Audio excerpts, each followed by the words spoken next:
మరణం అంటే ఏంటో తెలుసుకోవాలనుకుంటే నేను మీతో చెప్తున్నానండి. మొదటి తిమోతిలో మీరు ఆలోచన చేసినట్లయితే మొదటి తిమోతికి అండి క్లుప్తంగా అసలు ఈ మరణం అంటే ఏంటి, అది ఎంతో గొప్పదని రాయబడినట్లుగా మనం చూస్తూ ఉన్నాం. మొదటి తిమోతికి 3వ అధ్యాయం అండి 16వ వచనం.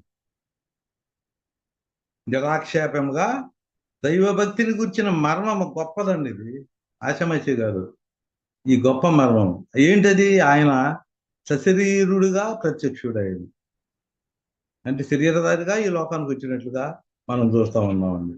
ఫిబ్రవరి 2:14 శరీరధారిగా వచ్చి జైల్లో ఉన్నటువంటి మనల్ని విడుదల చేశాడు.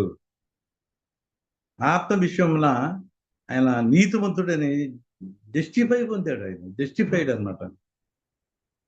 దూతలకు కనపడ్డాడు ఆయన. అంటే దూతలు అంటే ఎవరో 12 మంది శిష్యులే. అపోస్తుల కార్యాలు 10:38 నుంచి 43 వరకు. అపోస్తుల కార్యాలు 10వ అధ్యాయం 38 నుంచి 43 వరకు చూస్తే 12 మందికి ఆయన కనపడ్డాడు. ఆయనతో వాళ్ళతో పోల్చి చేశాడు. అదనమాట. దేవదూతలకు కనబడిన అందరికి కాదు సుమా. చిట్ట చివరిగా పౌలు గారికి కనపడ్డాడు. అంటే కడపట్టిగా నాకు కనపడ్డాడు. ఇప్పుడు ఎవరు కనపడదు. నాకు కనపడ్డాడు దేవుడు అంటే తప్పు. అది దేవదూతలకు కనపడ్డాడు. 15:7 మొదటి కొరింథీయులు కడపట్టిగా నాకు కనపడ్డాడు. పౌలు గారికి కనపడ్డాడు. ఇక కనపడటం ఆగిపోయింది. రక్షకుడని ప్రకటింపబడిన. ఎంత గొప్ప సంగతి అండి. రక్షకుడని ఎవరికి? యూదులకు కాదు, అన్ని జనులకి, అంటే మనకి. అంటే ఈ రక్షణ అనే రక్షకుడని జనంలో ప్రకటించబడింది, లోకమందు నమ్మబడిను. చూసారా? లోకమైన పాపరహితుడిగా, ఆయనలో పాపం ఉందని ఎవడన్నా రుజువు చేయగలడు అన్నాడు. పాపరహితుడిగా రుజువు చేయబడ్డాడు. సిలువలో చనిపోయాడు, లోకాన్ని సాతాన్ని జయించాడు. చనిపోయాడు, 3 రోజుల్లో ఆ తలాన్ని జయించాడు. తిరిగి లేచేటప్పుడు మరణాన్ని జయించాడు. ఈ రీతిగా ఆయన లోకమందు నమ్మబడ్డాడు. ఆయన పాపరహితుడిగా ఉన్నాడు. ఆయన మరణ సమాధి పునరుద్ధరణ ద్వారా ఆయన రుజువు చేసుకున్నాడు. రోమా 1:7 నుంచి 7 వరకు చూస్తే ఆయన రుజువు చేసుకున్నాడు. ఆయన దేవుడు రుజువు చేశాడు, దేవుడు లేపాడు ఆయన. అందుచేత ప్రియమైనటువంటి లోకమందు ఆరోహణుడై తేజోమయుడయ్యను. చూశారండి?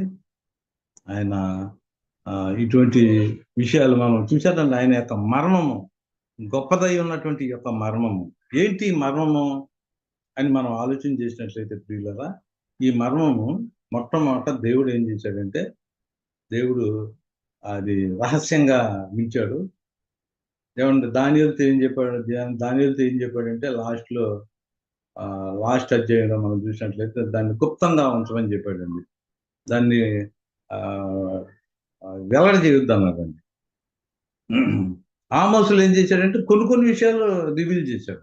కొన్ని ఈ మర్మాన్ని మాత్రం రివీల్ చేయలేదండి. అలా గుప్పులు పెట్టుకొని ఉన్నట్లుగా మనం చూస్తూ ఉన్నాం. దానియేలుతో మాత్రం దాన్ని వెల్లడి చేయొద్దు అన్నాడు. వెల్లడి చేయొద్దని చెప్పినట్లుగా మనం చూస్తూ ఉన్నామండి. 13వ అధ్యాయంలో మనం ఆలోచన చేస్తూ ఉన్నాం. 13వ అధ్యాయం మనం చూసినట్లయితే అక్కడ ఆ మాట రాయబడినట్లుగా మనం చూస్తూ ఉన్నాం. ఏంటి ఈ మర్మము అని మనం ఆలోచన చేసినట్లయితే ప్రియులారా, యేసుక్రీస్తు కొలసీలకు రాసినటువంటి పత్రికలో మనం చూస్తూ ఉన్నామండి. ఈ మర్మం అంటే ఎవరో కాదయ్యా, ఈ మర్మం అంటే యేసుక్రీస్తు అనే మాటను మనం చూస్తూ ఉన్నామండి. చూడండి, ఇక్కడ 2:2లో మనం చూస్తున్నామండి. 2:2 నుంచి కొలసీలకు రాసినటువంటి పత్రిక. ఎంతగా పోరాడుతున్నానో మీరు కోరుచున్నాను. మీరు ప్రేమ యందు అతకబడి సంపూర్ణ గ్రహింపు ఉండాలంటండి. ఈ మర్మ విషయంలో గ్రహింపు ఉంటే ఏంటి? సకల ఐశ్వర్యం గలవారు అంటండి. దేవుని మర్మమే ఉన్న క్రీస్తును స్పష్టంగా తెలుసుకోవాలంటండి. దేవుని మర్మం అంటే ఎవరైనా యేసుక్రీస్తుని స్పష్టంగా తెలుసుకోవాలంటండి. తమ హృదయంలో ఆదరణ పొందవాలని వారందరి కొరకు పోరాడుతున్నాను. బుద్ధి జ్ఞానుల సర్వ సంపదల ఆయనందే గుప్తమై ఉంది. చూసారు, ఇది మర్మం అనమాట అండి. ఈ మర్మం అంటే చక్కని మాటల చేత మోసపరిచేది కాదండి. 4వ వచనంలో ఈ మర్మం అంటే ఏంటి? 1:25 చూడండి. దేవుని యొక్క వాక్యమును అనగా యుగములలోను తరములలోను మరుగు చేయబడిన మర్మమును సంపూర్ణంగా ప్రకటించుటకు మీ నిమిత్తం నాకు అప్పగింపబడిన దేవుని ఏర్పాటు ప్రకారము. చూసారండి ఇక్కడ ఈ మహిమైశ్వర్యం అంటున్నాడు. ఈ మరణం యొక్క మహిమైశ్వర్యం అంటున్నాడండి 27లో 1:27. ఈ మరణం యొక్క విలువ ఎంత గొప్పదన్నాడు అక్కడ తిమోతిలో. ఈ మరణం యొక్క మహిమైశ్వర్యం ఎట్టిదో. ఏమండి మరణం అంటే వాక్యమై ఉన్నటువంటి మరణం. ఇక్కడ యేసు ఇక్కడ మరణమై ఉన్నటువంటి క్రీస్తుని అన్నమాట. ఇది మనం మరి అర్థం చేసుకునేటువంటి వారంగా ఉండాలి. పూర్తిగా తెలుసుకునేటువంటి వారంగా మనం ఉండాలి. స్పష్టంగా తెలుసుకునేటువంటి వారంగా మనం ఉండాలి. ప్రేమ యందు అతకబడినటువంటి వారే ఈ రీతిగా ఆలోచన చేసేటువంటి వారుగా ఉంటారు. వీళ్ళు ఏం చేయాలంటే ఈ యొక్క మరణాన్ని మనం ఏం చేయాలంటే, మీ నిమిత్తం నాకు అప్పగింపబడిన ఏర్పాటు ప్రకారము నేను ఆ సంఘంలోకి పరిచయాలు కూడా అయితేనే. ఈ మరణాన్ని మనం చూడండి 28లో ప్రతి మనిషిని క్రీస్తునందు సంపూర్ణంగా చేసి ఆయన ఎదుట నిలబెట్టవాలని సమస్తములైనటువంటి జ్ఞానంతో మేము ప్రతి మనుషునికి బుద్ధి చెప్పు, ప్రతి మనుషునికి బోధించు, ఆయనను ప్రకటించుతున్నాము. అందరి మొత్తం నాలో బలముగా కార్యసిద్ధి కలుగజేయు ఆయన క్రియాశక్తిని బట్టి నేను ప్రయాసపడుతున్నాను. అంటే ప్రియులారా, ప్రతి మనుషునికి ఈ యొక్క మర్మాన్ని మనం బోధించేటువంటి వారంగా మనం ఉండాలి. ఎలా బోధించాలి? 4:2లో చూడండి. ప్రార్థన యందు నిలకడగా ఉండి కృతజ్ఞత గలవారే దాని యందు మెలకుగా ఉండేది. మరియు నేను బంధకంలో ఉంచబడటం కారణమైన క్రీస్తు మరణమును గూర్చి నేను బోధింపవలసిన విధముగానే ఆ మరణమును వెల్లడిపరుచున్నట్లు దానియేలు కాలంలో వెల్లడి చేద్దాం. ఇప్పుడు వెల్లడి చేయాలి. వాక్యం చెప్పుటకు అనుకూలమైన సమయము దేవుడు దయచేయవల్లని మా కొరకు ప్రార్థించుడి. అనుకూలమైనటువంటి 10వ అధ్యాయంలో గ్రంథస్థం చేయబడింది. మరణం రాయటం పూర్తి అయిపోయింది. వరాలు ఆగిపోయింది. ఏమన్నా శిష్యులకి శక్తి ఆగిపోయింది.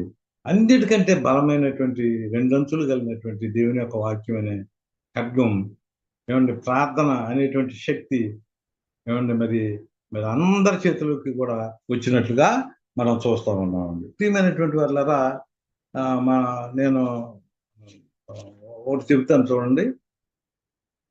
కీర్తనలు 25:14 చూడండి. కీర్తనలు 25:14. కీర్తనలో 25:14లో మనం ఆలోచించేసినట్లయితే ఈ మర్మం అనేటువంటిది మొట్టమొదట దేవుడి దగ్గర ఉందని మనం నేర్చుకోవాలండి. రహస్యాలు దేవుని దగ్గర ఉన్నాయి. వాటిని దేవుడు ఎవరికి రివీల్ చేశాడు? ముందు దేవునికి దేవుడికి ఆయనకి తెలియజేసినట్లుగా 25:14 అండి. 25 యెహోవా మర్మము ఆయన యందు భయభక్తులు గలవారికి తెలిసి ఉన్నది. మొట్టమొదట దేవుడి దగ్గర ఉంది ఆ మర్మం. అది తప్పకుండా తెలియబడుతుంది. అది మరుగు చేయబడదు అని మార్కు 4:22 మనం చూస్తా ఉన్నాం. అది దేవుడికి రివీల్ చేశాడు దేవుడు. ఏమండి యేసు ప్రభువు శిష్యులకు రివీల్ చేశాడు. ఈ శిష్యుల ద్వారా ఈ ప్రవచనం అనటండి. ఈ కీర్తనలో 25:14లో యెహోవా మర్మం మనం భయభక్తులు కలుగున్నాం అనుకోండి. మనం ఈ రోజుల్లో అందరికి ఒక ప్రకటనలో రాయబడిందండి. భూమిలో ఉన్న ప్రతి ఒక్కరికి కూడా. ఏమండి మొత్తం ఒక కాలేమో భూమి మీద, ఒక కాలేమో సముద్రం మీద. ఏమండి ఒక కాలం ఏమో సముద్రం మీద, ఒక కాలు ఆకాశం మీద. మనం చూసాం కదండి ప్రకటన గ్రంథంలో. అంటే భూలోకం అంతటా ఏమండి ఈ యొక్క సువార్త వెళ్ళవలసినటువంటి బాధ్యత ఉందని నేను ప్రత్యేకంగా మనం చేస్తా ఉన్నామండి. అందుకని నేను మొదటి